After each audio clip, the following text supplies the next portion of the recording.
আপু, মুক্তির প্রথম দিনে দর্শকদের এরকম উপচে পড়া ভিড় দেখে আপনার কেমন লাগছে? এটা তো আসলে ভাষায় প্রকাশ করতে পারবো না। এটা এমন একটা অনুভূতি যেটা আমি ঠিক ভাষায় প্রকাশ করতে পারছি না।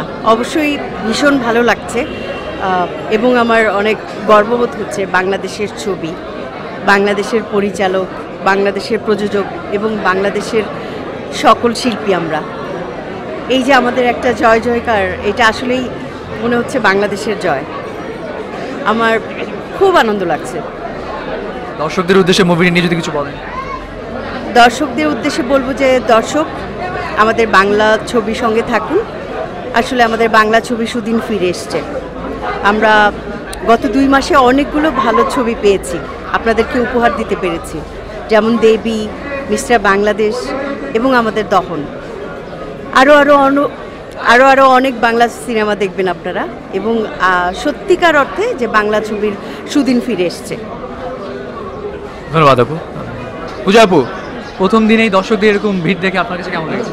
আমি খুব এনজয় করছি। দর্শকরা সত্যি, আমরা যে বলেছিলাম যে দর্শক নিজেদের রিলেট করতে পারবে, অ্যান্ড তাদের রিয়াকশন দেখে মনে হচ্ছে হ্যাঁ সত্যি তারা নিজেদেরকে রিলেট করতে পারছে। তো এটাই বলবো, দর্শক আপনারা হলে আসুন। 30শে নভেম্বর আমাদের ছবি রিলিজ হয়েছে, আপনারা ফ্যামিলি নিয়ে আসুন, আশা করছি ভালো লাগবে। আজিজ ভাই, প্রথম দিন দর্শকদের রেসপন্স আপনার কাছে কেমন লেগেছে? শুধু বলাকা হলে না, বলাকা হতো সিনেমা তো হাউসফুল ছিল দর্শক দিয়ে, আর মধুমিতা হাউসফুল গেল, সিনেপ্লেক্স, ব্লকবাস্টার সব জায়গায় হাউসফুল যাচ্ছে, এবং আমার জানা মতে সামনেতে টিকিট সোল্ড আউট। সো সব মিলে দর্শকের রেসপন্স খুব ভালো, এবং যারা এত দর্শক তো কাছে কাছে সিয়াম নিজেও কাঁদলো, এটা আমি আমার কাছে আশ্চর্য। তো কয়েকবার দেখার পর আজকে কাঁদলো। সো আমরা মনে হয় বাস্তবটা তুলে ধরতে পারছি।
আমি জানি না তেমন নিচে দাঁড়াবে কত